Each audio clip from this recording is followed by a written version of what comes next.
in a clinical background of anything. I don't think as a clinician she's giving any evidence on what she's talking about. And a lot of times in social work field, we work now on clinical evidence based practices, and she's not saying any really relevant evidence. I think So this is just my opinion, right? And I'm on the fence about how I feel about her. My second thing is I think she's kind of being very damaging to um, people in the field. As Black women in social work, they already look at us a certain kind of way anyway. And I just think that she's almost, I don't want to say discrediting us, but I want to say maybe brings into question, about us and our credibility, because why choose a doctorate, right? She could have chose to be anything. She could have been a life coach, right? Hmm. And given a background in psychology and just talking from that as life coaching experiences, but she chose to be a doctor, and a doctor in itself carries a lot of weight, right? It means that you've been to school, you've been to accredited, well, should be accredited, right? You've Hmm. had a dissertation, you went through a certain amount of training, and then just through her conversations that she's had with people, I don't hear any of that. So I just think that she's kind of making a lot of us that's in the field of psychology look bad. I mean, I wouldn't disagree with that. That would be one of the things that I noticed about her. Whereas in um, just so people who don't understand, or if you ever find yourself in this situation, you will begin to at least see the signs and be able to maybe respond properly. But a therapist should never really be telling you what your problem is, right? They should be guiding you along a path that brings you to a realization. They Right. should be offering information to you in a way that isn't diagnosing you. Right. Kind of makes you take a look at an introspective look and start kind of connecting some dots that's gone along with you, because you're kind of telling us things about you, but we need to pull it out in a certain way that'll help you come to some conclusions on your own. Not, as she sounds like she's found a lot of solutions. And when I look into her background, it doesn't look like she has very credible sources. Yeah, and like a lot of clinical hours, or just like done a lot of the that pro bono style work that is necessary to say okay, and done enough case conferencing and gone and listened and even taken her cases over here and said, hey, listen, I had this client and they were like this, and get some advice from senior and other peers in the profession. You know what I mean? This And I is think I'd like to clarify also, she talked about, I saw a clip where she talked about, well, you only need to prove that to billable hours about being a doctor, and that's not true. That title comes along with a lot of hard work and dedication to the profession. And so for her to minimize it down to just billing, it shows that she hasn't put in the work that's required from it. And I think a lot of people who've gone and gotten their doctorate degree would be very offended because it takes a lot of work. well, and I think there's a neurological conditioning that happens and a muscle reflex that occurs when you spend that much time in the educational system attempting to get that. It's a real tear you down, build you back up kind of school system when you get into higher education. You know what I mean? So everybody comes out there kind of differently, and I just don't feel like she's really displaying that you know what I'm saying? Like you've really torn down and had to be built back up to be the psychologist that you are now. Right. And with those long hours and beating yourself over 1,000 different, you know what I mean, research papers, and just to write a whole dissertation within itself can take months. Right. Right. You And know. so even though the school is gone, and it's not like she went to school back in the 19 the timing that she went to school had started using electronic files at that time. And so you should still be able to look up her dissertation. Hmm. You I, know, I my, would I would my love. mom got hers in the 80s, and if I can remember, you can still find her dissertation. So you should be able to find some evidence of schooling. Even though the school is gone, it should be something that you should be able to use. So I think instead of her, trying to defend her being a doctor, I think she should probably stop focusing on the title, right? And maybe just use life coach, which would be more relevant, I guess, is what she's trying to do. But I'm not really understanding what is her purpose for trying to stand so firm on the doctorate that she really doesn't have experience with. Mm. Yeah, I would really like to know what her point of standing on that is too, and I'd really like to know what's the form of therapy that she's actually using. Like I mean, like in a more personal setting where she's doing, say, one on one with a person. You know what I mean? Yeah, Uh, who are some of her mentors or people that she follows? What school of ethics has she, gone to? And I have never heard her cite any of those things. I feel like a lot of her things are personal experiences, and which you have to be careful with putting yourself in those things all the time when you're doing, when you're doing that kind of work. yeah, yeah. So for me, my verdict is we'll see. I'm really waiting to see if some people that have gone to her and had sessions with her come out the woodworks and you know what I mean, become testimonials somehow or something. I think that if they were like that she would have came out already with them because they would have probably been the first people she stepped out with. Like, these were my clients, and this is how I helped them. And I haven't seen any of those things.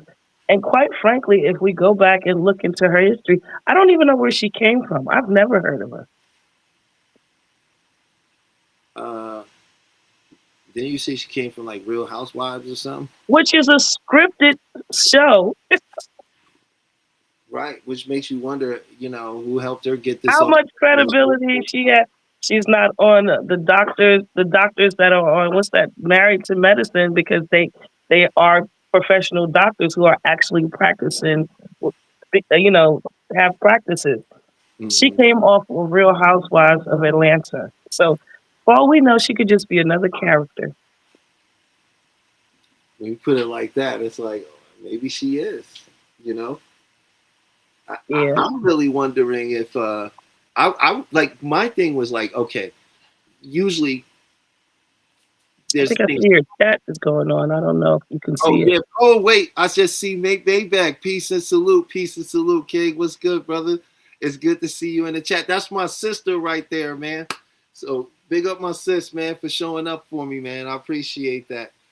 She's very knowledgeable. She has master's degree. She even taught at Fordham University. So Mhm. this is somebody that actually, did the schooling and everything and Yeah, understands. that's what kind of it's concerning because she could have chose masters, you know what I'm saying? But she chose doctor, the highest level. So I'm like, whoa, I personally think it's a form of one of like authority, you know, and one-upsmanship. hmm, When you say, oh well, I'm a doctor. I have doctor in psychology. It's like, oh, there's no questioning that person at that point. And at listen, least in I your told mind, you I had the conversation with you before about this whole doctorate thing because now they're giving a lot of rappers and celebrities these honorary doctoral certificates, and I don't understand what's the purpose of it. And they're walking along or on the stage with people who actually went to school. But I mean, I think it's just a slap in the face just because somebody's a celebrity. That means they should get an honorary degree. Like, why? yeah, I should look that up. I'm not even sure what an honorary degree even means. If you know in the chat, I'll appreciate you, Bayback. Maybach said, "Peace and prosperity to your sister." Um, no, I don't. I'm not 100% even sure what an honorary degree from a university even means. You know, I Yeah. I knew somebody that had an honorary sheriff's badge, like What does that mean? they was a citizen, but they was given a badge from the sheriff's department. Can I go and use it? Well, they could in certain limited ways, but they was like on some council too. but they was never a cop. Okay. And that was somebody that was super rich though. They were super rich. They was as rich as these people you're talking about. Well, I say that because the last one I saw, this is me going into pop culture. I saw that and I'm on my computer. I'm going to look that up that you asked. But I saw that they gave Black China an honorary doctoral degree in uh, what do they call it for when you are? I can't think of it. To be a pastor. What is it? It's a degree. Oh, when you go to like seminary school, Yeah. you can get a master's or something like that. Oh, take It's like photo or said something. honorary doctrine is not a degree. You can apply for or earn through coursework. Instead, it's is a prestigious award bestowed by universities to recognize. Ah, okay. I, for personally, I'm offended if I paid 20 and 30,000 a semester to go to a school and I'm sitting next to somebody who never took a course on it. I mean, I guess that's why they give it to celebrities, essentially. You know, Mm, but yeah. the reason I had brought up the Cheryl Bryant thing too was because, like I was saying, because I was wondering if this gonna spark an interest in therapy. Um, I don't know. I think the interest now more lies more on people's credibility when they come on there claiming to be these professionals. I think that's the argument that's going to get started. Mm. Yeah, that's like Napoleon Hill, who was he wrote Think and Grow Rich, and that's still one of the number one selling books in the world, and he was a complete fraud. He stole half the book, made half the book up, and the rest was common sense, literally. Hmm. And it don't even matter if you tell anybody now because the book had its influence on people. Like Right. for whatever reason, Right. they believe it and it works. So And it's crazy because we're in a society now where this negative behavior gives people even more attention. yeah, you could thank the social media experts for that. You know, they. I think we're also in a more cerebral era than we've ever been in. Mm. Where everything you know is like. I personally feel like people are more going to life coaching now. Yes, I think so too. You know, because that concept of manifestation and the mind and stuff, I think it's been pitched to people very well. You know, and so Yeah, people they gravitate toward that more. yeah. Well, I think that's a more appropriate title because if you could, and when people go to you and you say you're a doctor, I think that they have certain expectations that come along with that title, right? And you wouldn't go to a medical doctor who didn't have credible sources of where he comes from. Usually, people like that end up going to jail if they practice being a doctor.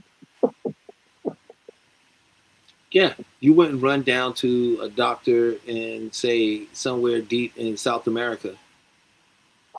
Or even here, though. You know, Those people, we've seen the people who've claimed to be doctors who've gotten arrested because there's no credibility to what they're claiming. There haven't been no degrees or anything. but this is I've usually seen it long happen. after they've hurt somebody. Mm, yeah, I guess. I'm pretty sure there are cases where they got closed because they their credentials expired. Because they have to also go to additional training every so often. Mhm. You have to make up with so many credits a year by showing that you're continuing your education. And if they don't do that, they lose their credentials. Same Right? thing with lawyers, Yeah. right? So Hmm. I haven't even. I mean, even to defend that, I don't see her going to any conferences. She hasn't, brought up anything. She's just kind of been um, putting herself out there as this trailblazer, but it's going to eventually catch up to her. You know, one thing about this internet, they gonna catch you when too many people feel like you're a fraud. Well, that's sort of like Dr. Phil. He wasn't all that. But he was a doctor, though. I didn't hear he wasn't. He might not have been the best, or maybe he didn't. But I didn't hear Yeah, he wasn't a doctor, that's true. right? So That's true. that's why I said sometimes it seems like in this day and age, negative information kind of gets you far because it grabs so many people's attention. Like I said, I really didn't know who she was until she got on there claiming to be a doctor. And I think people went to look at her background because, you know, the things that she was saying, I think a lot of people just think was a bit left and it didn't sound like things or the way a doctor would speak. Yeah, I mean, most doctors are very happy to show you their degree. They pay enough for it Yeah, they worked very hard to have that piece of paper. and cursing you out. Hmm. I wonder how many, you know, like, because she's claiming to be a doctor of psychology, from what I understand. I don't know how many of them curse you out.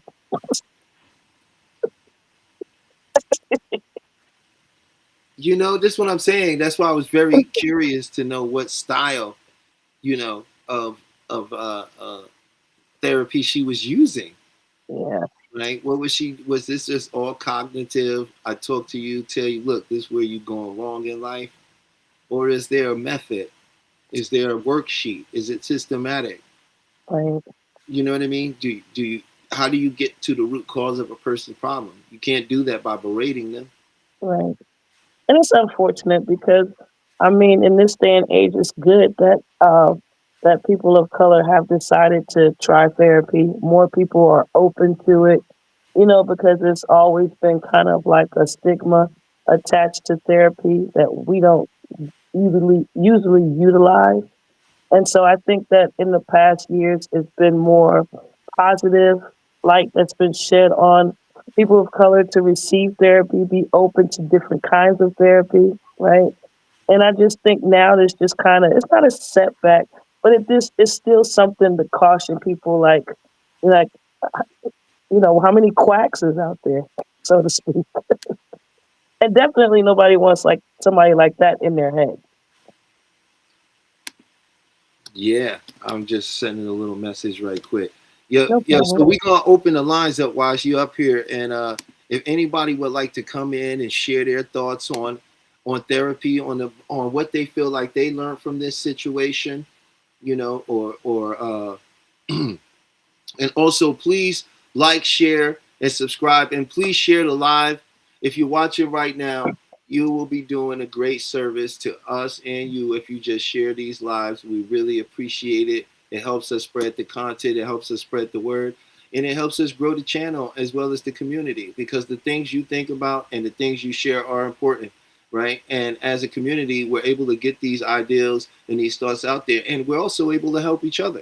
Hopefully, in the chat, you guys either know each other or maybe you could make a new friend. So, this is all about growth and development. So, please like, share, and subscribe, and please share the live. But also, we're going to put the link down too. So, if you want to come up and talk about this with us, love to hear from you.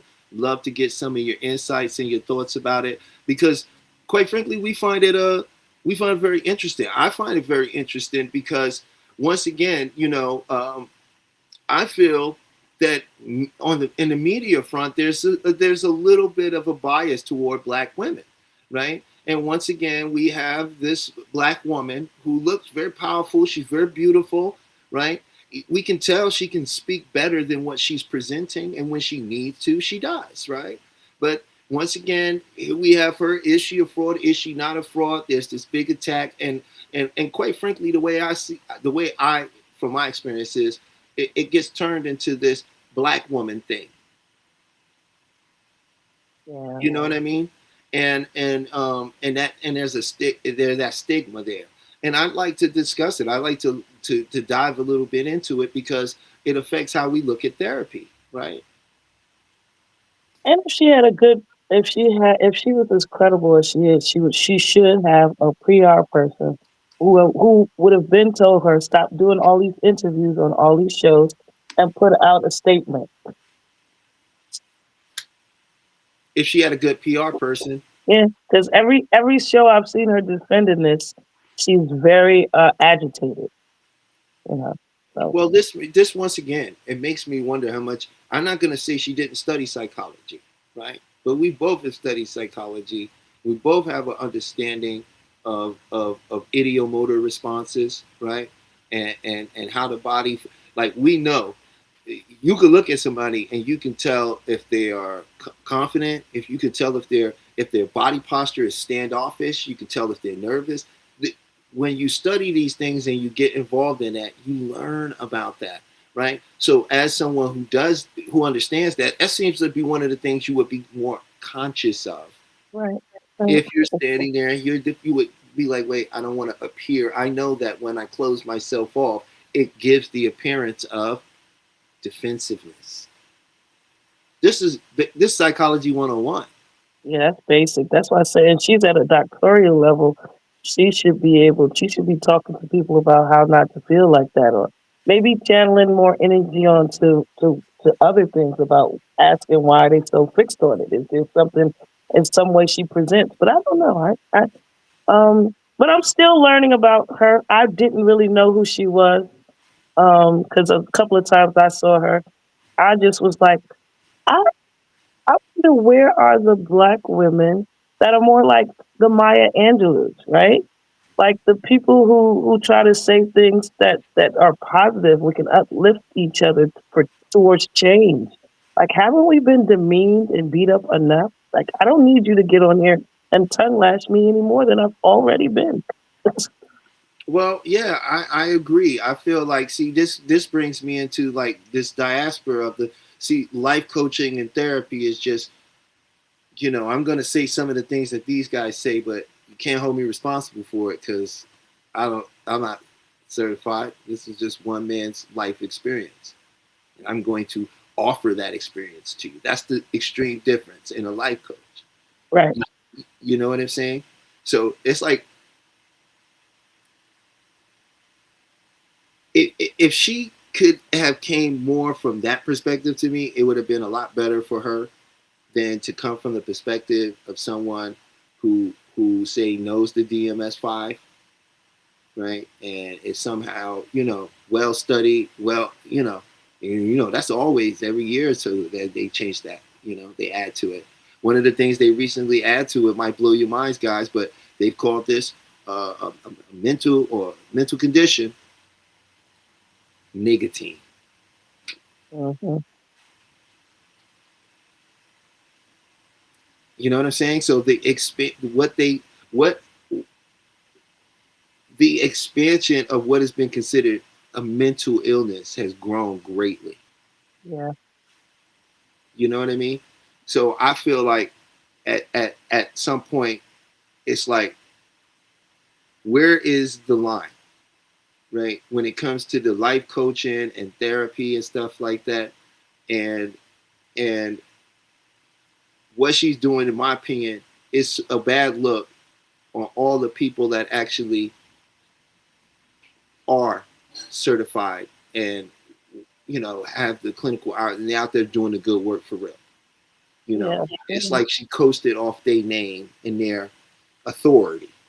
Yeah, that's why I was wondering why she choose to use doctorate instead of just saying a life coach. They got a lot of really good life coaches out there. They're not claiming to have their doctorate in something. And it sounds like her topics are more life coach in topics, right? So yeah, I don't know. I consider Listen, a there's a lot of lot of people new really. things. Gambling is also in the DSM-5, which was Oh, never in there before. gambling is in the D. That's right. It's a mental disorder at this point, and it can get into what is that? Borderline behavioral disorders, Yeah, you know. And so when you start telling somebody about themselves, that's a that's a pretty big assumption without a large set of data, right? And if you don't listen, right? If you don't really listen to what a person is saying to you and understand how to ask the right questions, right? You're never really going to get to the root cause of a problem. Yeah, I don't. I just think she's just defensive as she is. I don't think you're ever going to get to the root of the problem because I think she's. Mm-hmm. Sorry about that. No, They you scared good. me. The way they start barking and running, I thought somebody was here. Yeah, no, you good. I'm just doing this real quick, sending this out to somebody, and getting back into our, because this is a great topic in my opinion. Peach is opening up the lines for people to join in if they want to, and participate in this Just good to conversation. hear about somebody else's opinion. This is just my opinion. This is nothing more than that. I'm not diagnosing her or anybody else. I just think it's very strange, that she would choose that. So I'll be interested in seeing how this unfolds. I never want to see a black woman fall like that if she really doesn't have it. Um, 'Cause it's gonna come forward because I it's think like if she a doesn't, and it goes, and everybody, they get out there and they do their little keyboard warrior homework, and they discover what they need to discover, right? I think. what about any of her classmates? Listen, I think it's going to be a win for her if she follows the WAC 100 playbook. Oh, see, yeah, yeah. It is a playbook behind it. It is a I playbook don't behind know what version of chess she's playing, it. or is she gone straight super villain? You see what I'm saying? And her own hubris will be her downfall.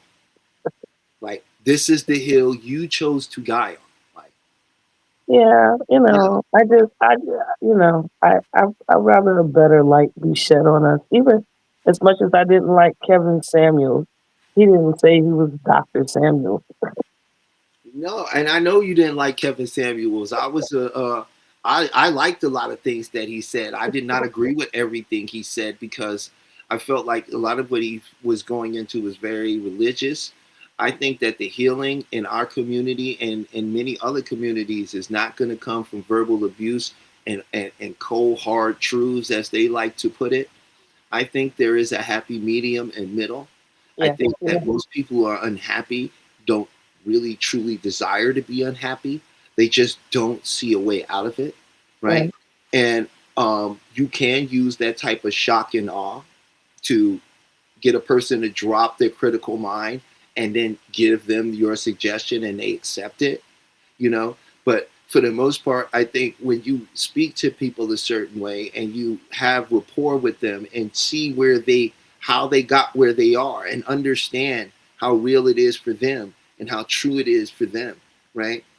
Then you can assist. Then you can offer solutions and give guidance that they will actually follow and use, right? Mhm, But yeah, but all of it stems from trauma, and right, and so you don't take a traumatized person and just re-traumatize them to make them healthy. right, right.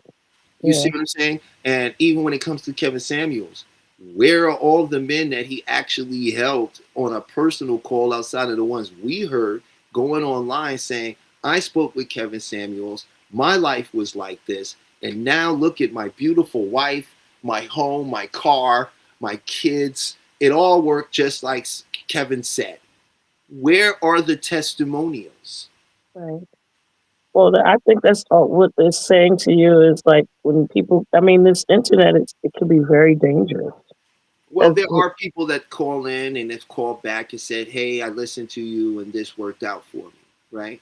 And respectfully, that's cool. That's why I think what he does. Where I think whenever you establish authority over someone, right, a lot of what you say is going to work for them, Mhm. right? Because you're going to see exactly what you believe. And you want it to work, you're gonna see it. The You're gonna placebo. Yeah, yeah, yeah, You know what I'm saying? So yeah, someone tells you, oh, to get girls, all you have to do is take this shower, put this particular cologne on, go outside exactly 2 o'clock, and every time it'll work. And if that makes sense in their mind, right, they're gonna go, yeah, oh, and they're gonna do it, and it's gonna work, and they're gonna come back and tell you. But then the next person who try it, who's maybe doubtful, is like, well, actually goes to apply it. What happens? It doesn't work for them. And yeah, that's where I think even with these life coaches, a lot of this comes in because they're really good at establishing the 3 pillars that are necessary to hypnotize and to take to plant suggestions or take control of anybody. You have to have 3 pillars to do it. You know what I mean? You mhm, have to have authority, and authority comes in many forms, right? We got authority, and for religion example, he has a special uniform. That's a form of authority. Special uniform. A doctor, special uniform, right? So as soon as we see this special uniform, we know this is the big guy. He's the one that knows. He's in charge. He's this. He's that, right? We have to have we always have to have the special authority through uniform, through environment. You go into a church, high ceilings. That's an overload on your mind. You know right. what I mean? Okay, right, Yeah, yeah. Bright windows, right? With various colors coming through. So it's a kaleidoscope of colors flashing in on you, and hard wooden benches that you sit on. There's a stage and a pew, and there's this room in the back that says "Do not enter." And right, you, oh, okay. There's a lot going on here. That's authority. So when he comes out to speak, you listen. The second thing that you have to have is called a paradigm, right? Or and that paradigm has to have 3 pieces. It has to have a doctrine, right? Like the Bible, like the DSM-5, and it has to has a translogic, and the paradigm has to be how you sell it, right? And then the third pillar is the overload. You have to make them feel something. You have to give them an experience. Well, isn't all of that a part of the placebo effect? Well, it's why you can use something. It's why I can't just give a person a random dude. Here's a sugar pill. It's going to change. Here's this pill. But It's a you, but magic pill. but some people do. That's the way they feel about some medications. They've shown that that's true. If a Right. person And really believes it, but he ain't. It ain't gonna happen if a homeless man gave him the pill. right? But he has everything. That's all the characteristics you talked about, right? It's a Mm-hmm. person that's authority. They Mm-hmm. speak like they know what they're doing, Mm-hmm. Mm-hmm. right? And you have to have it's mostly you because you have this faith that you feel like it's going to work. Well, they're gonna give you a feeling. They have to deliver an experience for you to buy it. Right, So right. Right. usually in that instance, they may show you if we talking about the pill thing, right? You at the doctor, they're gonna show you a little video, right? With all these people that I tried the Val They Cha feel Cha good. and it made me feel great. I got my life back. You see what I'm saying? And then he's gonna be like, now you can try this, right? Now we're pretty sure to work for you. It's worked for all of them, right? Right, You feel your mind feeling the right. Oh, give me that pill right now. I already feel better. right, Body right, resists the effect, right. right? But you can see that in everything, and I feel like she used those, right? Mm, What fell apart was her translogic, right? The story she gave.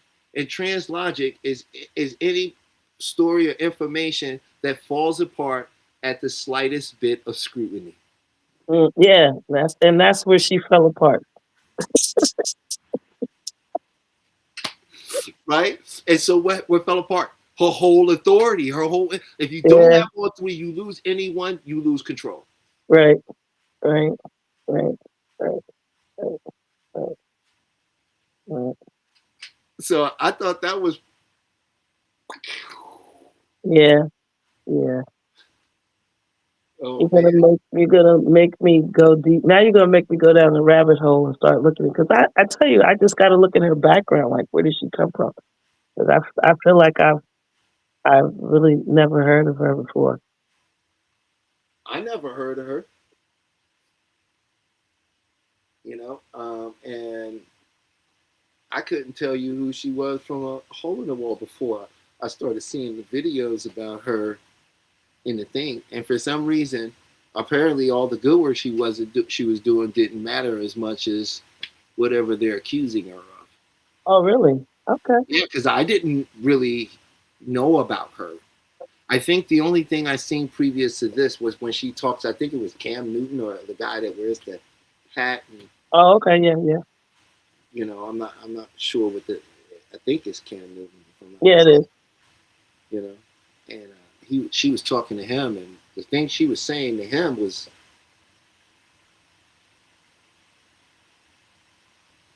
Yeah. I it think was wrong. she was Some of the talking things about she him said. having so many children with so many different women and about it being damaging to the women that he's done it to. Something like that. You know.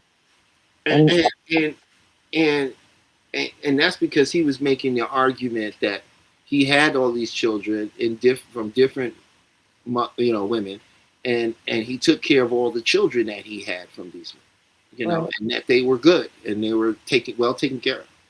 And her whole point was that he was creating functional broken homes, Mm, essentially.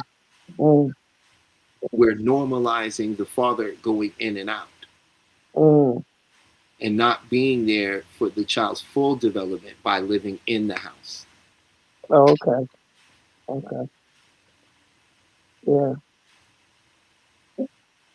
I Yeah. didn't disagree with that. I know, but it sounds like a life coach. Right. You know what I disagree with? I disagree with what she was calling the root cause. I disagree with how she got to her diagnoses, which she Right. really shouldn't be doing like that. Right. Right. You know what I And mean? I mean, where did she get this from? Has she sat and talked to the mothers of kids? Have their behaviors displayed anything? Like where is she basing this on? Or is just a Does personal he have opinion? a large family support system? Is there a positive secondary role in the child's life Right. outside Right. of the primary? I mean, he's not there, the uncle or her brother or somebody that's always around, Right. a Right. male figure in that child's life on a more consistent basis. Does this Right. exist, and is it positive? Like Because she there's this doesn't know just from the because she house got a child comes out, yeah. Yeah. because he could be in the house and it could not be a good thing. Right. Right. Right. Absolutely. Absolutely. You see what I'm saying? Especially if we're not looking at why he feels he needs to go have more than one home in the first place, Mm. right? And essentially, under him never coming to the realization that you've been dating your mother and you continue to date your mother until somewhere in your subconscious mind you work out whatever you thought the problem was and why she didn't love you the way you wanted to be loved, right? Why did she? That's what it always comes to. It don't matter if you're a man or a woman. It always comes back because our first love as a human is our mother, right? Mistrust and trust is formed in a person as a newborn. Yeah. The child development is an interesting topic to study because you learn about so much about yourself when you think back on your childhood, You know what I'm being saying? You might raised have a and it feeling of comes from. mistrust and don't know where it comes from. Why you Yeah. have a hard time? Because when you were little and you cried when you were hungry, somebody didn't just come and answer the call, right? There was some point where in that first, I only see 2 inches in front of me. When you called out, no one answered, and that pushed you into a place. Um, you feel what I'm saying? to of I can't trust anybody, right? Because the first things we experience when we are born, there's two things the first two things you develop is, is the fear of falling Yeah. and the fear of loud sounds. Yeah. Because you were literally in an insulated environment. And then Mm-hmm. all of a sudden, what happened? The water broke, right? You fall downward. Mm-hmm. And when Right. you come out, air hits you, it's cold. You've been regulated in a nice 70 some dollar temperature all day, every day. It's just wonderful. Now it's cold and it's loud. Mm-hmm. You can't Mm-hmm. see far in front of your face. And the Yeah. first thing they do is what? They hand you to your mother. Mm-hmm. Rest your head on her chest, and you hear that familiar Yeah. Mm-hmm. Yeah. trust. Yeah. Yeah. You know what I'm saying? So I just think it's interesting. Like she didn't use it as an opportunity to flex her chops, right? As somebody who understands how we get our problems, right? And maybe make him, oh wow, and bring him back.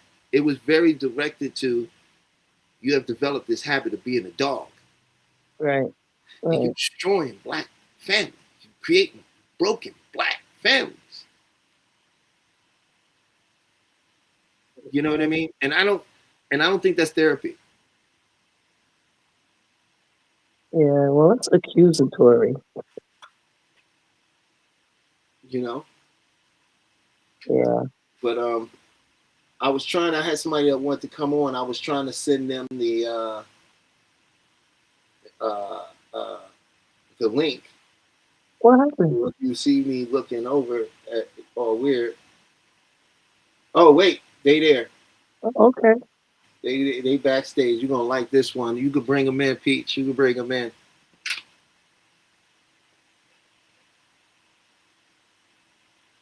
Oh shoot, Sly and the Family Stone jumped in my head right now. Hey, I want to just put in a comment if you've ever had those moments where songs randomly popped into your head, but it's from the old school.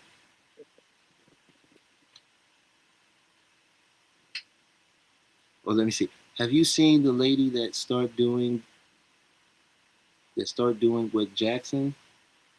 She has a show when called in same type of woman wanting a man that's six figures. Oh yeah, there's another lady out there. I've happened to Ooh.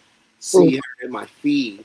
I don't Mm-hmm. recall her name. I think her name uh, is what the person was saying, and they do the same thing like Kevin Samuels sort of did, where the woman calls into the show and she's like, "I want a man that's got." Oh, is that the lady, Kendra, who does the dating show? And Yeah, music. hey Peach, we got Yeah. somebody backstage too. So yeah, I think it's the dating show. Yeah. No, I Oh it looked like somebody was coming on. yeah, that's them. Oh, hey, TKJ. Come on, Hello? you know Hello? who that is? No. Hello? Hello. Oh, Yeah, now I know who can it you hear is. me? Yes, we hear you. Oh, okay. I was on my phone. I was trying to get the link to on my computer so I could actually like use my camera with it. And so If y'all don't know, that's my son right there. I don't think they knew. Yeah, they didn't know. He got the camera. I love it though. He's mysterious just like his dad. So I for me, see. I, I I my see. wasn't son, my I trying look. to be. cameraman, man. I was trying to get my camera. We're Hey, so actually you. wearing a similar outfit. Uh I thought it was interesting. And this is the first time I'm seeing you today. Oh I yeah, you normally know don't how wear we do. my like white dress button up shirts, and I didn't know you were streaming today too. So when I saw this, I was like, oh, I guess I wore the right outfit. Well, listen, I don't have the same outfit on, but I think we got the same colors. We got the same color scheme going. Nobody knew what nobody was wearing when they got dressed today. Hello? That's called family connection. So, That's hey, funny. Khalid, did you hear about this, Hello? Doctor? Hello. Let's see if his phone is still working. Can you hear me? The same outfit on, but I think we got the same colors. Oh, Hello? you gotta cut your you gotta cut off your Nobody knew what YouTube. nobody You was gotta turn wearing it when they off. got dressed. Uh-oh. I I think we think lost him. nah, he was double streaming by accident. You know where you have one open when you're doing the thing, so it was like he was listening while he was on the thing. So Gotcha. Gotcha. come on back when you get back in here, man. So I think that is if it's the same person, I think it's that lady named Kendra, and she's another one. But at least she's not claiming to be a doctor. She's just like a. I guess I don't I don't know so much. Is it about her or the people that call in that's looking for these expectations and it doesn't. What they say, the math isn't mathing. Yeah, I mean, okay. I think that it's a very materialistic approach. Mm, You know what I'm saying? It's very like, no, you can't have this person because this, that, and the third, right? And there's this wanting them to sort of accept this reality, right? And it seems that listen, by the stats, right? You have missed that window, or by the stats, you don't qualify for that, or what have you. You know? yeah, I mean, it's not that you can't meet a six-figure man. You don't know if he might be, but I think it's also just in like presentation so much rather than a request for this desire. It's just like how are you presenting yourself, right? I mean, I don't think too many people go out there to just give away their money, but how are you presenting yourself to even to bring yourself to a level of that, right? Because there's a lot of people sought after a person of that, character Mm-mm. or status, so to speak. Oh, so what are you bringing to the table that's going to make you even desired by somebody like that, right? Mm-hmm. Well, I think they feel like because they're them, Okay. But I just would like to say, well, what has that done for you so far?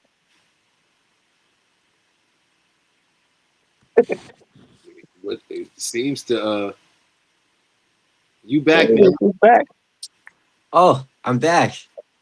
Hey, Okay. Yeah, sorry about that. I actually somebody tried to call me back on Instagram, I think at the same time as I was connecting in the to the stream. And then for some oh, reason, like I could hear you guys, or no, I mean I couldn't hear you guys, but I guess you could still hear me because I could hear me randomly going hello. Yeah, you got stuck in the back doors of of the internet. Restream. You was in the back doors. Oh, SCP 10, I get it. Wait, it just took a second. SBC 10, man.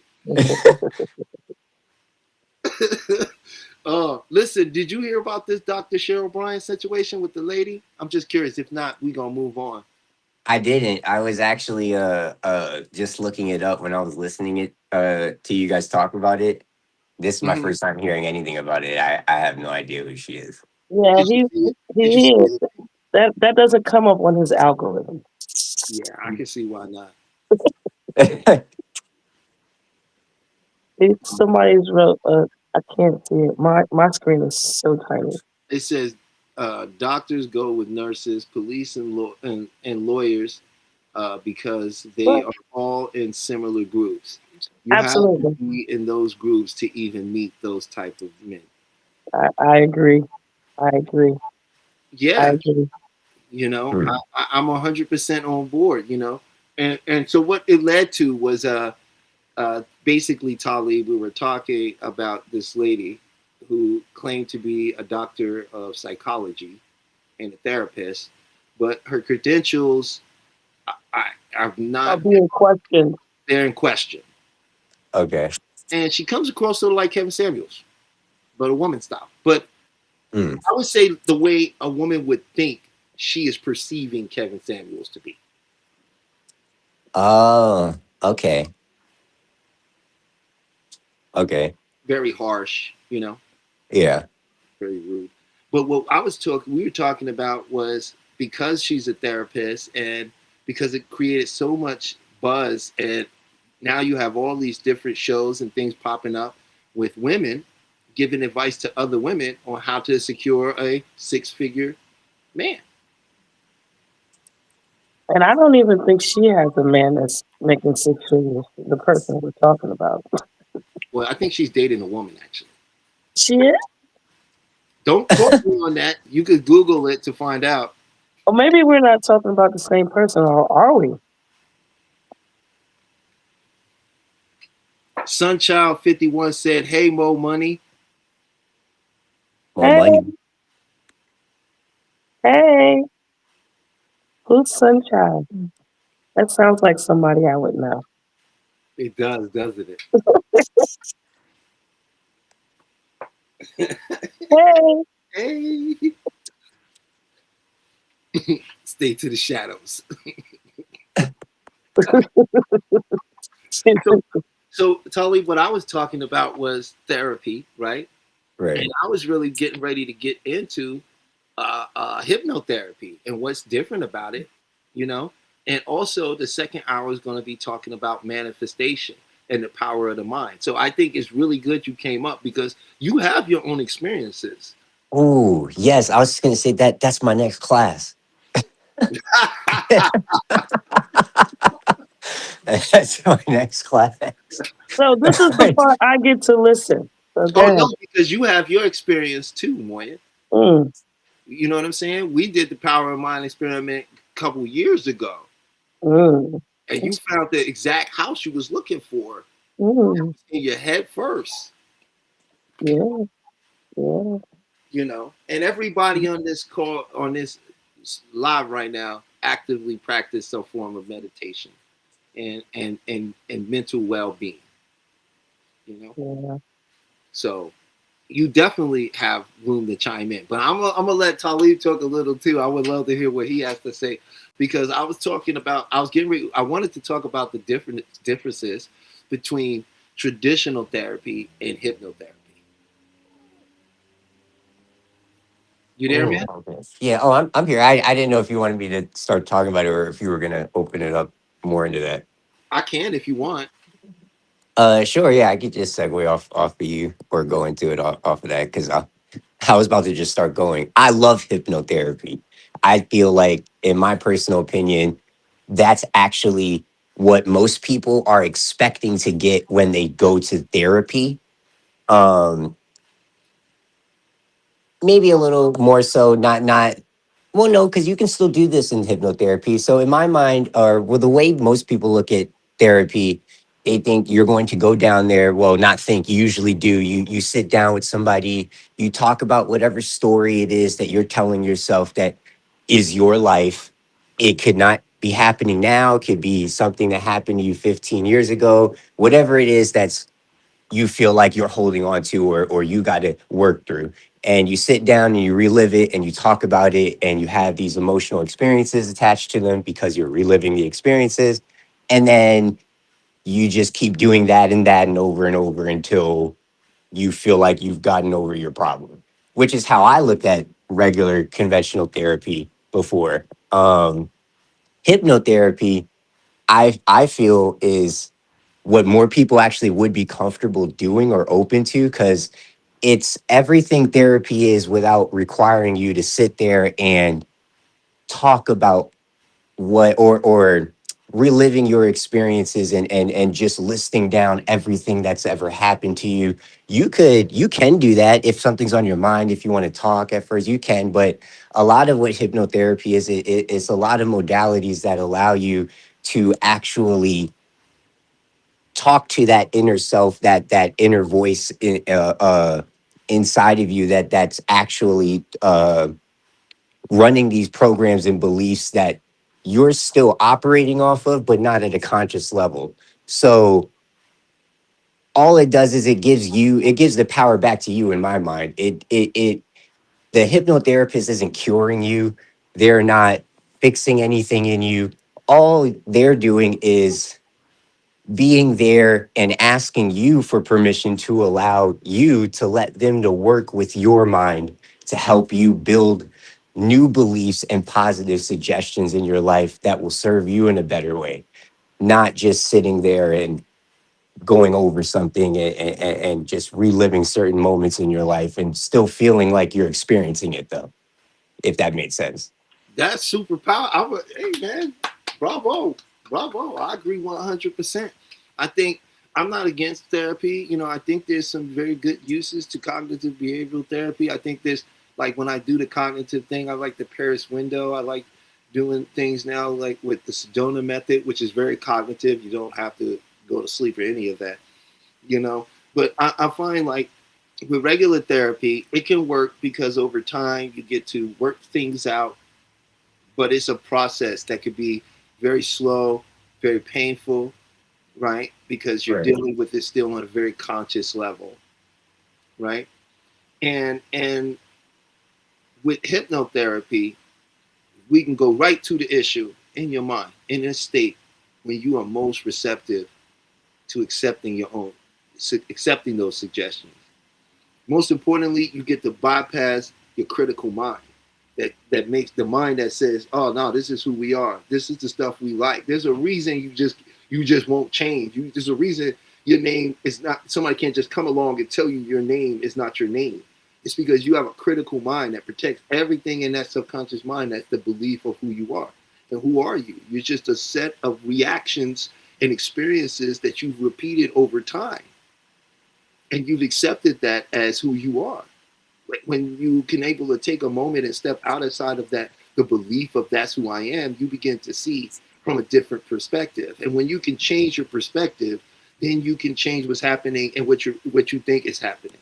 It's called reframing, and that's one of the beautiful things about when you're dealing with hypnotherapy. It's a lot of reframing and disassociating, right? You have a close association to your problems, right?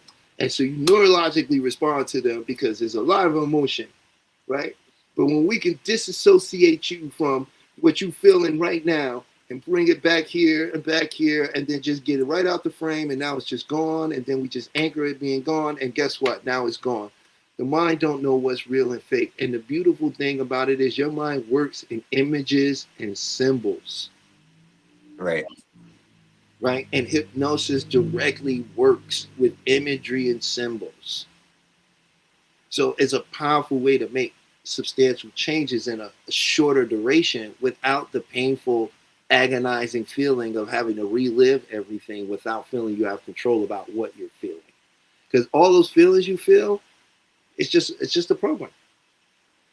You don't have any connection to it because your conscious mind doesn't need it. It doesn't require it for you to have a conscious experience, right? And the only way we get that mind to drop is when we go to sleep, when we rest, when our bodies get in a deep. You can't heal yourself if you don't go to sleep.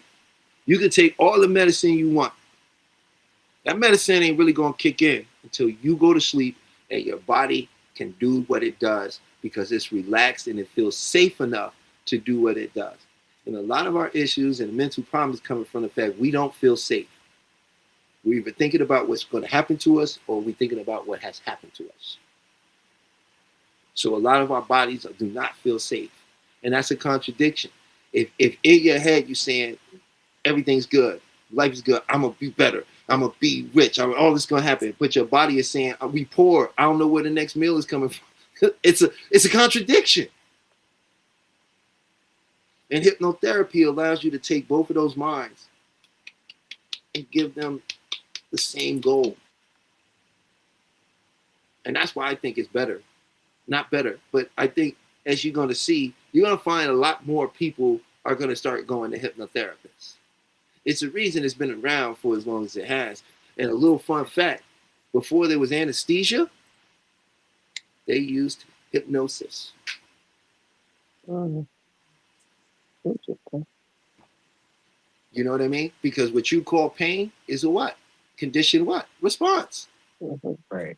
If I tell them, if you could communicate to yourself that that city is actually you on a beach, would it hurt? I don't know. I No, don't want to try it either. no, no. I'm not asking anybody to go. This is not this is not jackass, right? I'm not asking anybody to hypnotize themselves and then drill a hole in their forehead, see if they feel it. I understand. I understand. I'm just saying that that's how powerful the mind is. It's Yeah. extremely powerful, right? And you know it because your heart is beating, you're regulating blood flow right now, you're regulating body temperature, You're breathing, you don't even have to think about it. you're breathing, but even more internal things like you're making new cells right now. Cells are dying, new cells are being born right in this moment, but you are unconscious of any of it, Mm-hmm. right? So the mind is super powerful, Mm-hmm. right? And when you understand what brings things into existence of what you call your reality, then you can utilize that better to create your reality. And it's really just a byproduct of our mind, you know? What you think, Talib? About sorry, I was checking Ren stitches really quick. About your the last thing you just said or overall.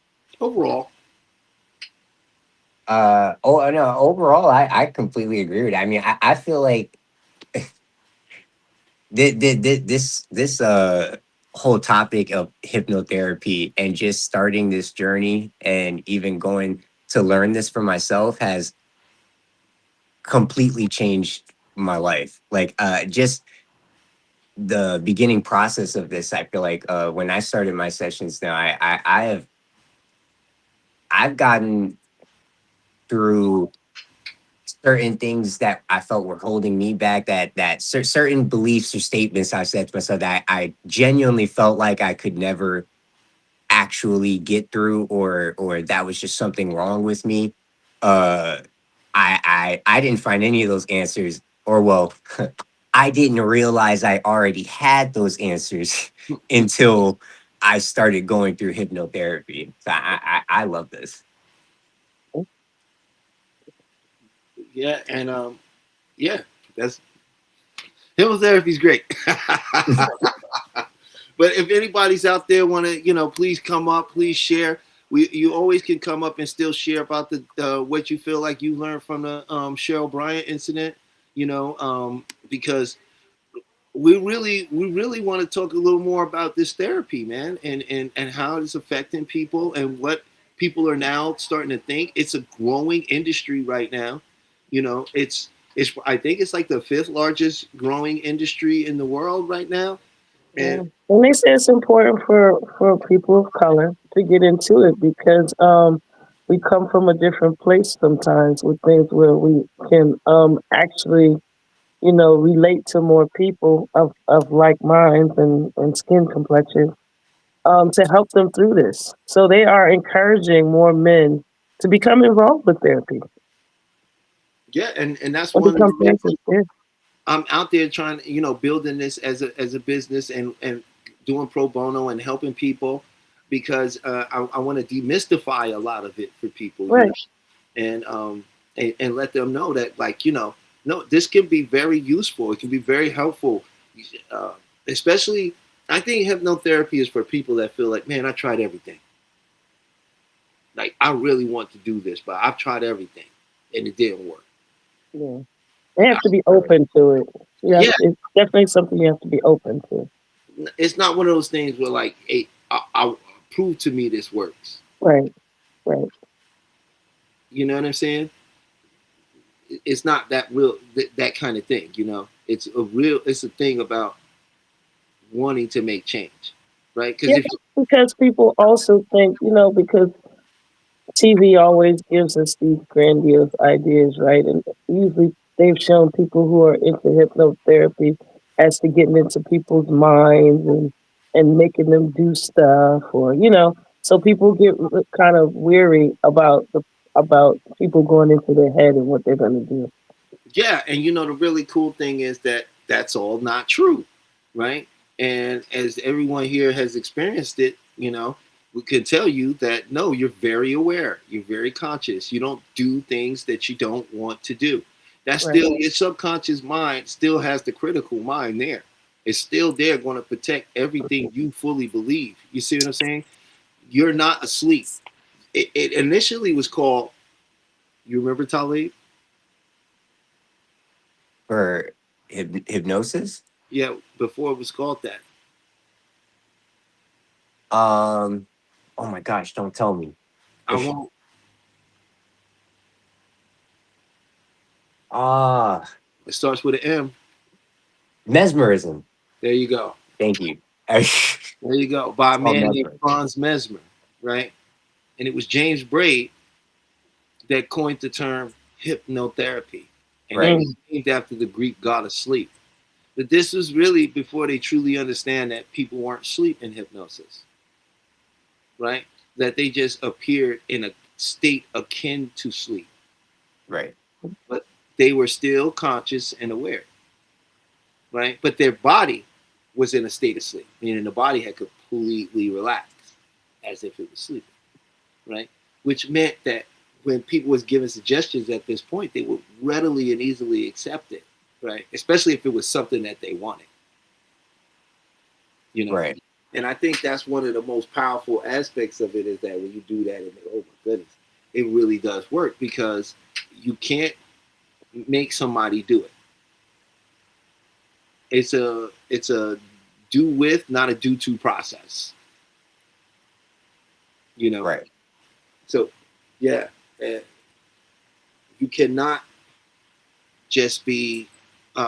First of all, the reason you can't just be hypnotized is because you already hypnotized. The world around you is constantly hypnotizing you, and Oh, mm, and how does that happen? They overload you, right. right? Then what?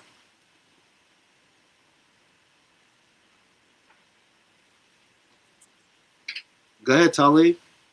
Oh, it disorganize your critical mind or your inhibitory process, which is just that conscious part of you that he was talking about. That's saying uh uh anybody can't just come and tell you something without your conscious mind going to analyze it, or saying no, or adding a retard to it, so to speak.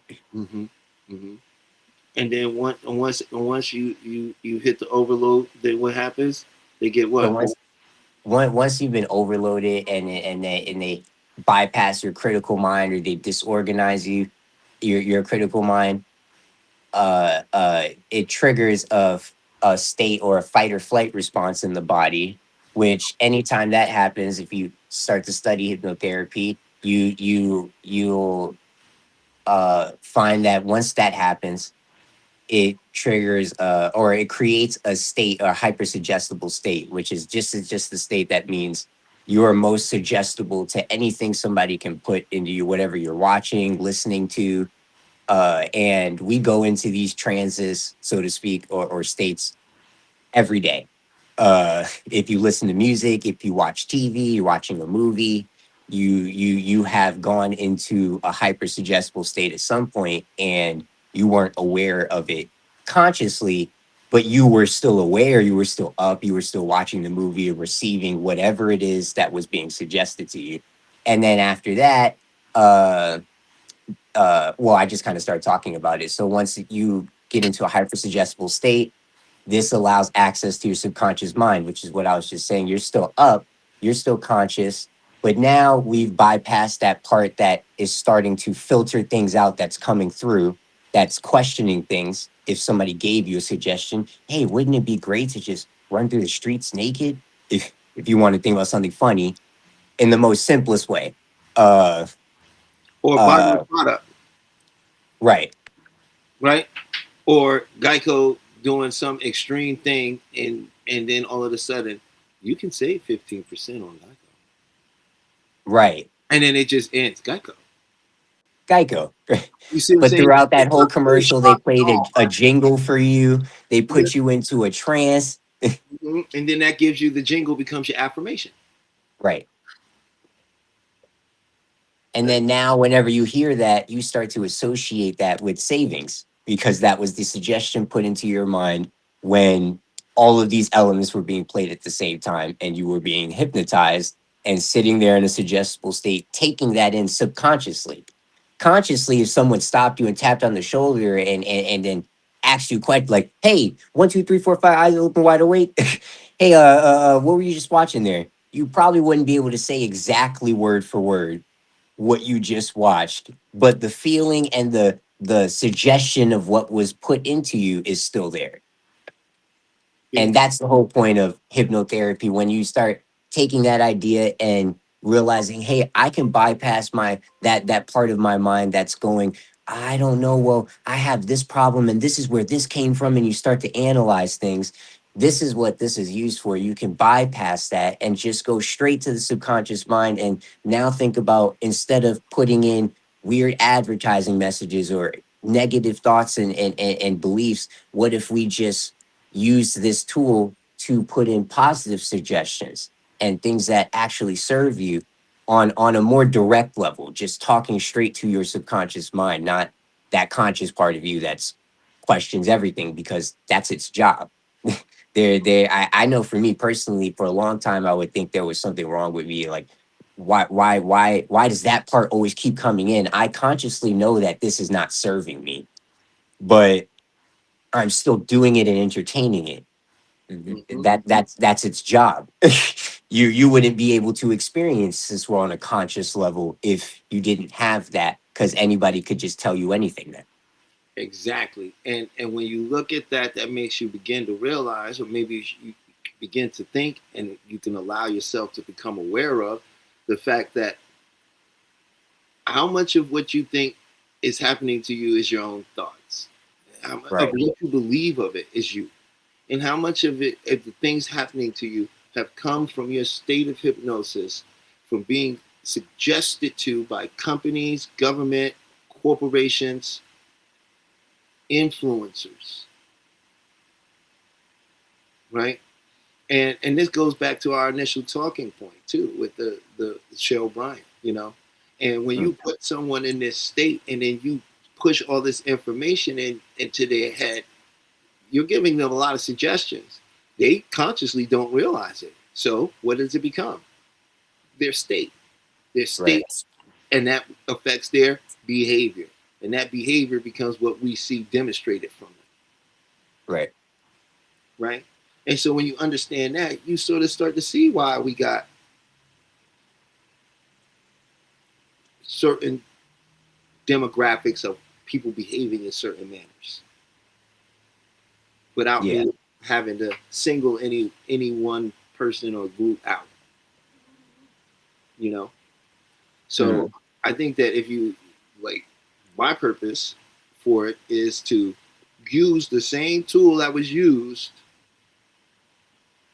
against you for you, and even teach you how to use it for yourself, right? Because the beautiful thing about hypnotherapy, you can also learn self hypnosis with a true certified hypnotherapist. They're going to teach you how to do this yourself as well, right? And there are some extreme advantages to, and I personally find that most people who say they're meditating are just doing a self hypnosis, right? And Hmm. some of them are good, and some of them are not as good as the others. That's my personal opinion on that, but it's still connected to that world of hypnotherapy. And you know, I really wanted to I really too wanted to get Peach's opinion on what she was feeling about the Cheryl Bryant. She had some words for it too, you know, and like I'm really glad that everybody's showing up, and shout out to the chat. I want to thank everybody for joining us and joining in. And if you have any questions or would like to ask anything, please leave just write it down in the chat below, and it'll come up, and I'll do my best to answer it. All right. So Moya's going to log out. Moya, I want to thank you for joining us. Thanks for staying up for the first hour and really, like, talking with me and the people. I appreciate it. I'm going to definitely get her back on again. And yeah, but for the second hour, I got TKJ, which is, Mm. you know, my son, and he's awesome. And he also is in school for hypnotherapy right now. And he's also someone that's undergone it. And also, you know, I wanted to share some things about manifesting in the second hour and what you could do to manifest some of the things you want in this world. And I'm really glad my son ended up showing up, because there's some things that he has his own testimony to that can be proven. And well, not proven, but he has his own experiences from this him experimenting with these things that I know he would be more than happy to share, because they're really incredible and they happen to him. But one thing I like to not I don't really stress anything, but one of the things I like to share is this, right? The matrix, because people like to say we in assimilation and matrix. I'm here to tell you, yeah and no, right? The matrix is an assimilation of code, right? It is consciousness expressing itself through stories. Mm. The matrix is stories. Now, you have not been in control of writing your story because you didn't even know you were. But the matrix is stories. Now, how do I know this? One is I will give you a testable thing you could do to just show you how powerful this is in your mind. And you can read Transurfing if you like to look into that. That's one. And two is nobody can go back to the beginning of time and show you nothing.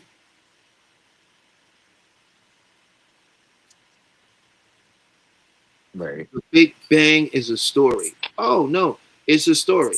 They took data from something they observed that they gave it a name, which means it comes from the mind.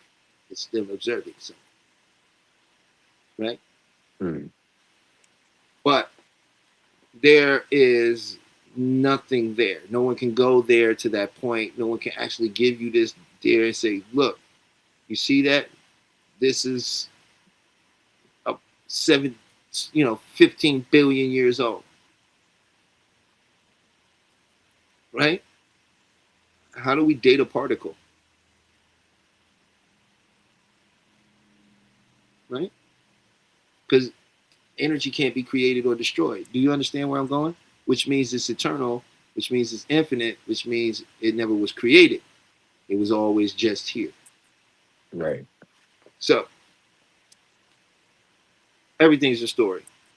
Man being on Earth, you don't know how you got here. You was born, and you was told about your family, and you know that they was born because they told you it was born, right? And you've seen the process, so now you convince everybody here that in your conscious field of understanding was born, right? But you can't go back 100,000 years. You could grab some bones out of the ground. What? You understand what I'm saying? It's all a Right. story.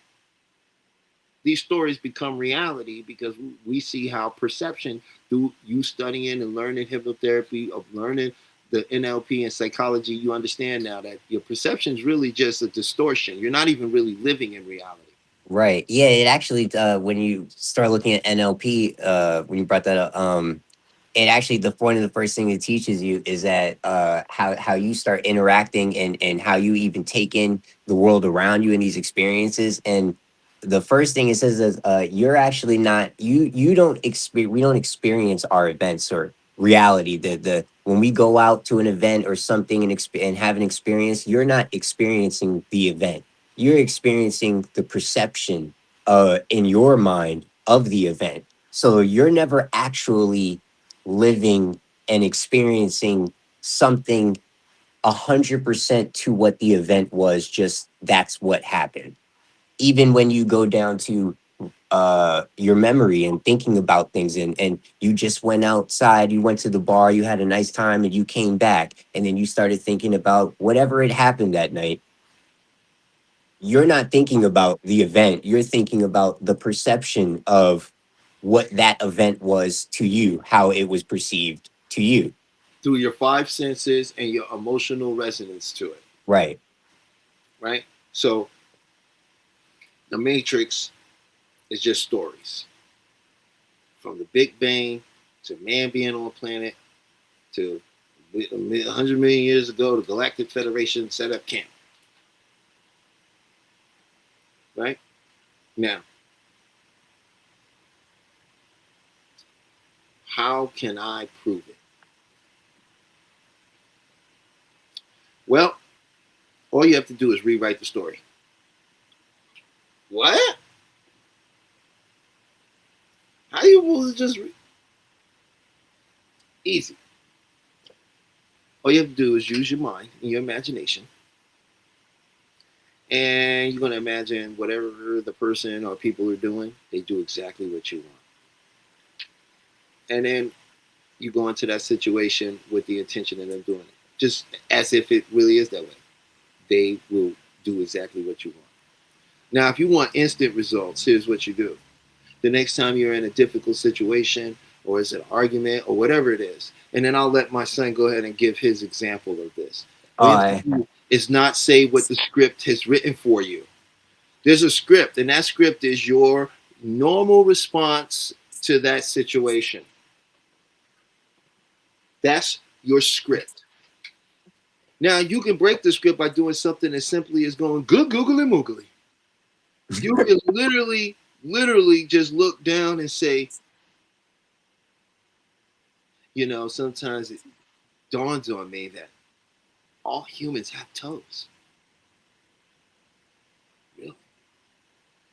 All you have to do is not do what the script asks. You don't have to say a lot of words. You don't have to make a lot of action. You just need to divert from the script. You will watch, and that's about between 2 and 5 seconds. There'll be a window where everything will freeze.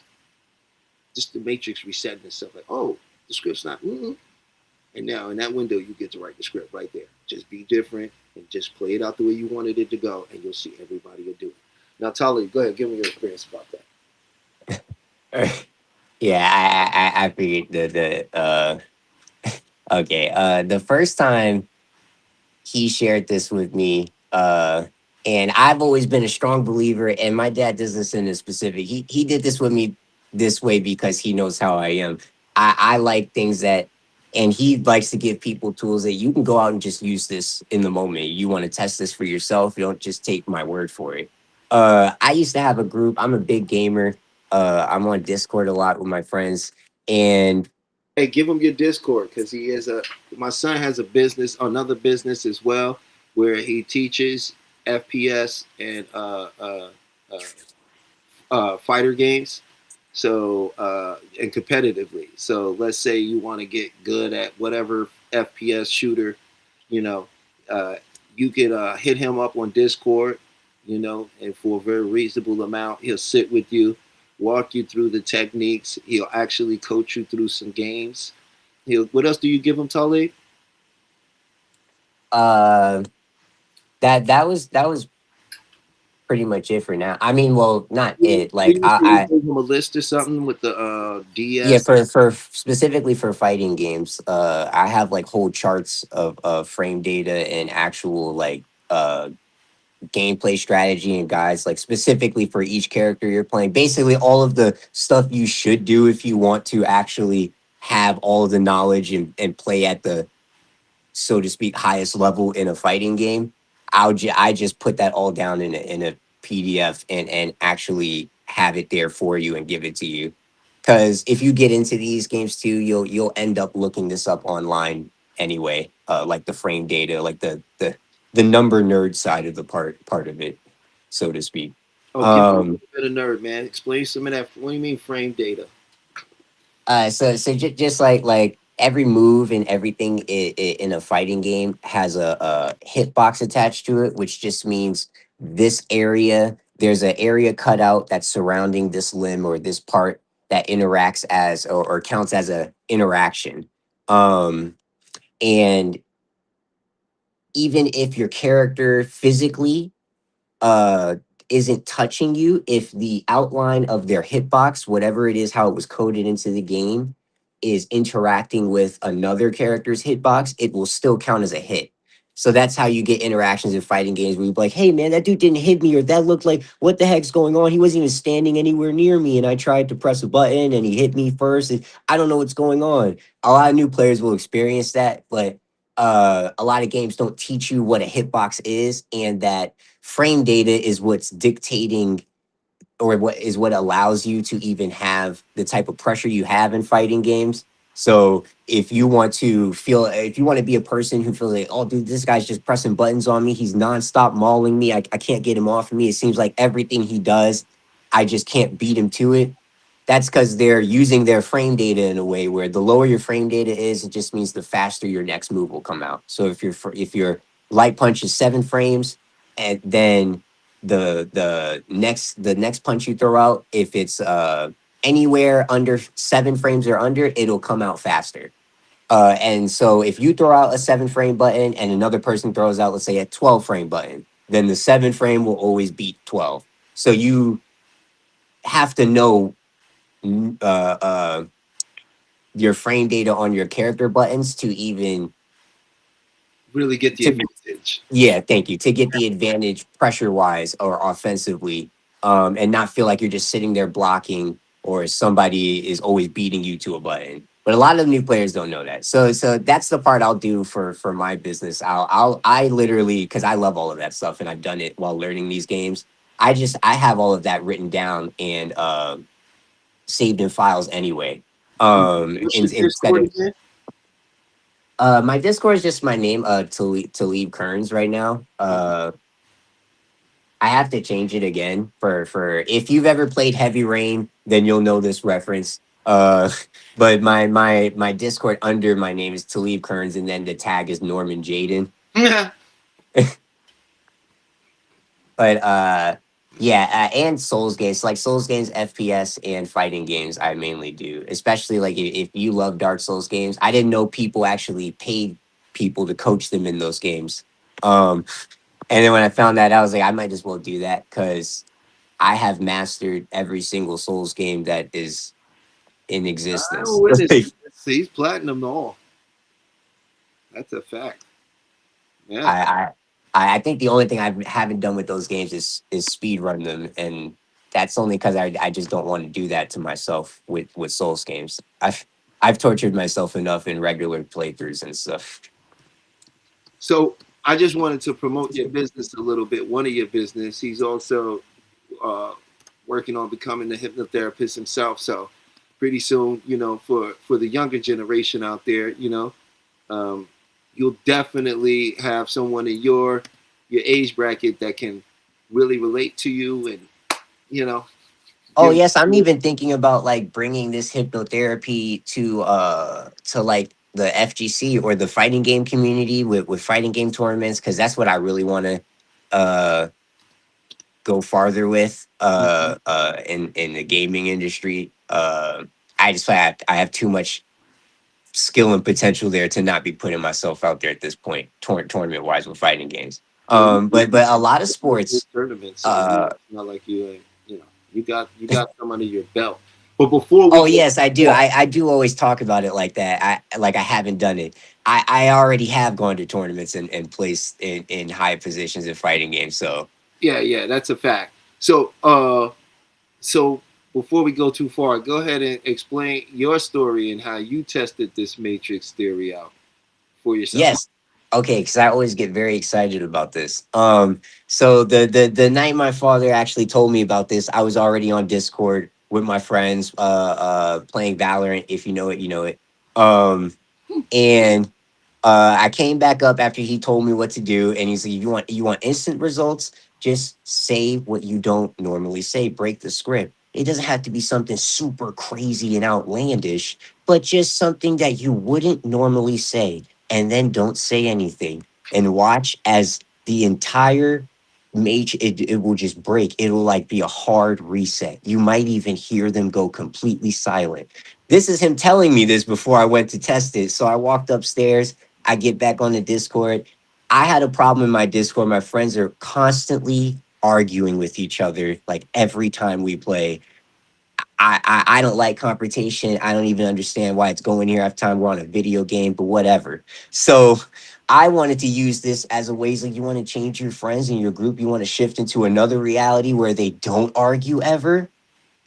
I walk back upstairs. Lo and behold, they're arguing again. I sit back down and I waited for my moment. I'm sitting there. I'm thinking about, well, what do I say? Or let me not overthink it. Just what would I not normally say? And I looked at the time and like, yeah, guys, my dog usually gets walked at 10 o'clock because she's a dog and she has to pee. It's a good thing she went out. And and and for a solid, I mean like a hard, it had to have been at least a minute. No one said anything. It was like everyone's brains just got rattled. And the first thing my friend Jose says right after the silence is, what were we talking about? Like, and, and from that moment on, like we started all laughing afterwards. No one could remember. It was like I just hypnotized them or something. I didn't. Like they just hit the reset button. They couldn't remember what they were arguing about, and from that day forward, they have never had a single argument over a video game or while I was on the Discord call with them since then. And absolutely no one has pointed it out, though. No one ever said, hey, remember that time? Sleep? They weren't even aware of it. It was like I quite literally just hit the reset button and went into another reality where these guys weren't screaming at each other or yelling at each other. And it worked so much that it didn't even go, well, how much do you want them to stop arguing? No, it just said no arguing. Now it just shifted completely. I'm still in bewilderment every time I talk about that because it was something that I just you could use this in the moment instantly and it works. Like and to this day they still don't argue with each other.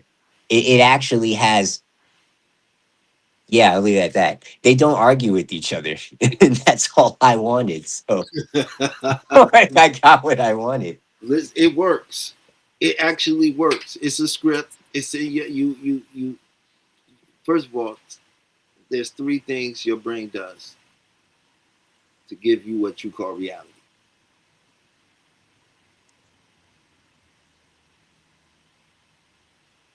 Distorts, deletes, generalizes. So Mhm. whatever becomes your focus will become the roadmap in your head that you're following. It's like looking at your GPS and using it while you're there at this place you're trying to go to. You never look at the place you're going to. You just keep going where you are on the GPS. You never look at the road in front of you. That's how a lot of us are living our reality, you know. So when you get into the what is the matrix, of course Hollywood wants to sell us to us like this thing where we, I don't know, they sell it in such a way that it's almost unbelievable, you know. And Stephanie said, "You create your own reality, but yes, do something you've never done, get something you've never got." I was just reading that. I was like, yes, that actually reminded me of a it started making me think about the pain pleasure principle. And how a lot of us will consciously be in that headspace of do something you've never done, get something you never got.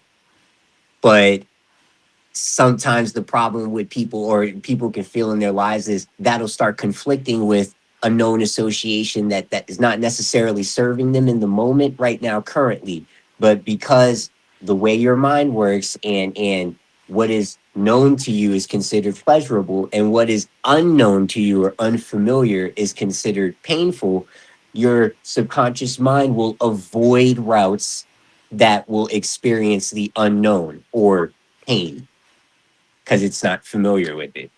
But that is absolutely right. Do something you never done and you'll get something you never got.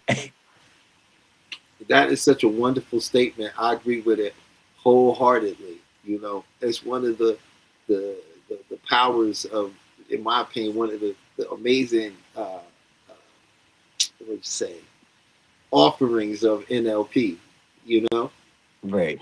because doing something different can be, like you see, like you just so flawlessly explained, can be very difficult for individuals because of the story they tell themselves. What do you think they say to themselves? I did something different. It didn't work. Right. Right? And that's that homeostasis that wants to be regulated Right. to our familiar, to our comfort. Right? So this technique we showed you with the matrix will not go wrong. Just can't. Because you are the only one perceiving being you as you. I can perceive you being wherever you are from where you are as me, but never as you. Right. Right? And the whole world of man is from, and woman. I don't want to, you know, the whole world of the human race is from the imagination. Right? And our Mhm. minds are always going, they're always working, and it's always flexing. Right? To maintain and regulate that homeostasis.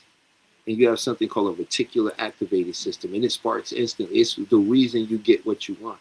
See, the reticular, and you guys can look this up, reticular activating system. It's a part of your mind. When you get something and all of a sudden everybody else has it too, I'm somewhat of a, I was a sneakerhead. Okay. And my example would be, whenever I get a new pair of sneakers, I'm thinking, I got them, nobody else got them like that yet. All of a sudden, everybody got them on their feet. Right? That's the reticular activating system. Once it gets tuned to something, it's going to do everything to find that data in the information field that's in front of you. Right. It's also why you can be in a crowded place and some you can slightly hear your name and focus in on kind of where it's coming from Mm-hmm. immediately. You know, and your mind can even put together where they could be. Right. You didn't see them. You just kind of heard your name, and the mind immediately focuses on it and fills in the rest. Right? And that's how we live in our life. So who's filling in our gaps? Who's giving us that suggestion? And when you begin to maybe ask yourself that question and realize the things you're listening to, the things you're constantly watching and absorbing, even on your personal time, you're going to realize a little bit why you get triggered so much. Right? When maybe you haven't been able to move past some of the things you want to move past, you'll start to realize that in my subconscious mind, or, right, being in an unhappy relationship, being single, unhappy, right? Somewhere along the line, the mind got that this was the safest place to be because we know it, Right. right? Because we all have a tendency to self-soothe. Usually, when something bad happens, when a little kid gets a whooping, what do? Do they go back outside and just chill and play? No, they run and they lay in their room, right?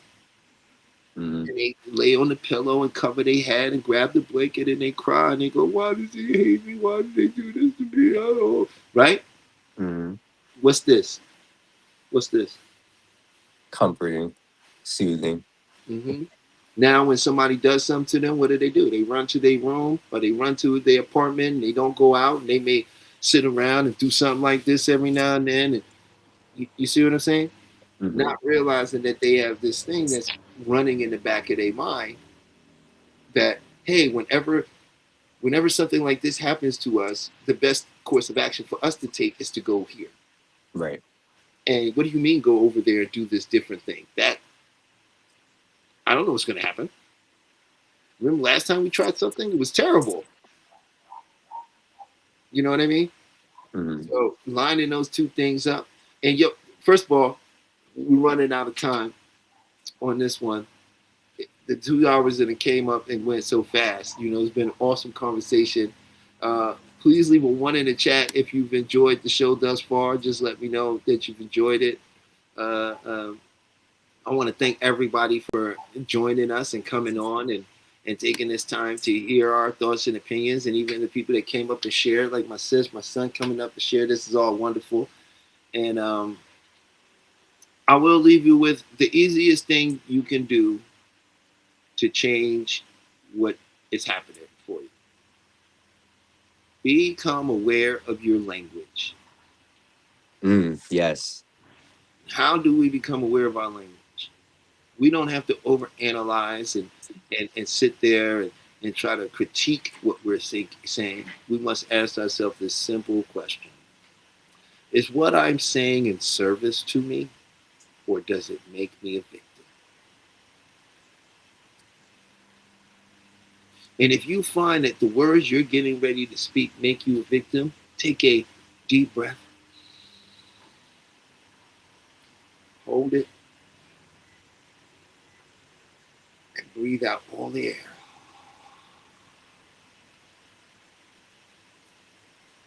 All. And then notice what thoughts come to say. And you'll find that those words will be of service to you.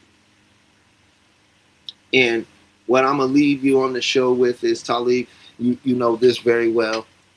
I'm just gonna show you something that you can do, as I always do at every show. Give you something you can try and do yourself. So, what I'm going to share with you is called emotional freedom tapping, Mm. EFT. This is a 5,000-year-old really practice that was brought back into light later in the late 80s, actually 1970s, 80s. But it's a system of tapping on meridians and chi points while making certain statements and declarations that causes those blocked channels to release. So what I would ask is, one is, you cannot tap on yourself if you are driving a car on all these points. So please come back to this video if you're operating heavy machinery, driving a car, cooking food in the kitchen, or doing anything else that requires your attention. But if you are not, you can give this a try. So if you have any, let's just say, because this has been trying times for everybody, especially financially, right? Let's just say, check on a scale of 1 to 10 where your anxiety and worry is at right now. And if I could have anybody just go ahead and put in the chat what that number is for you, that'd be great. If not, and you just want to tap, that's wonderful too.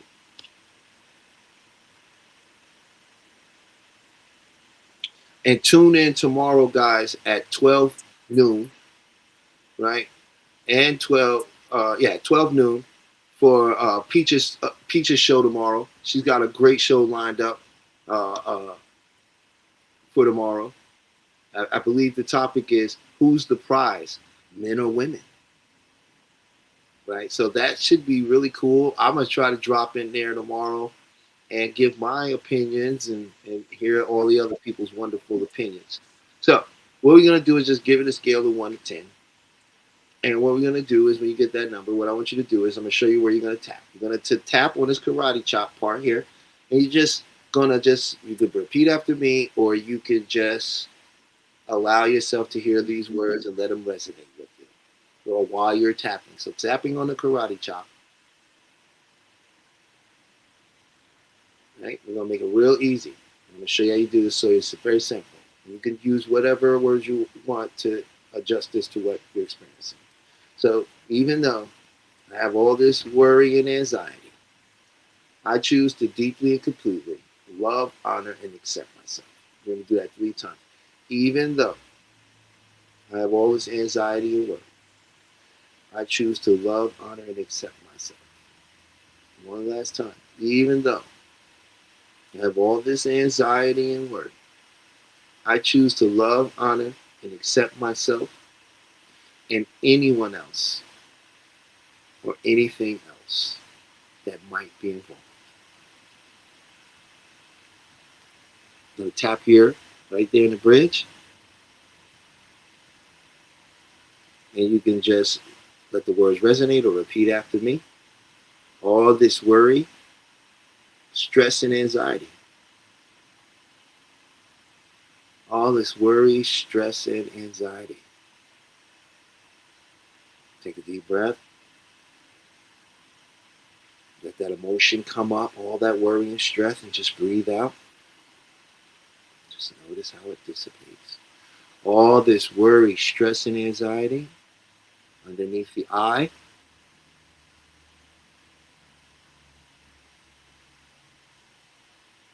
Bridge of the mouth here. All this stress, worry, and anxiety here beneath. All this worry, stress, and anxiety. And the collarbones area. All this worry, stress, and anxiety. And then right in the armpit. All this worry, stress, and anxiety. Crown of the head. All this worry, stress, and anxiety. I'm going to do it one last time. Take a deep breath. All this worry, stress, and anxiety. All this worry, stress, and anxiety.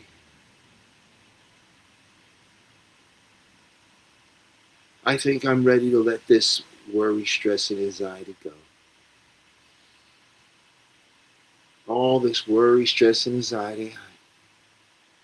It may have served me at one time and at one point. Collarbone. And I understand that it was just protection to keep me safe under the arm, but it's no longer in service to me. And I choose to set it free now. Top of the head. Setting free all the stress, worry, and anxiety in mind, body, and spirit. Stop tapping. Take a deep breath. Hold it. And breathe out.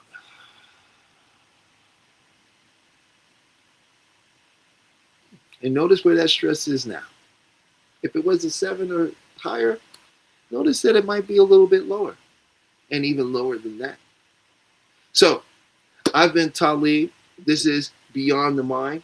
I want to thank you for joining us.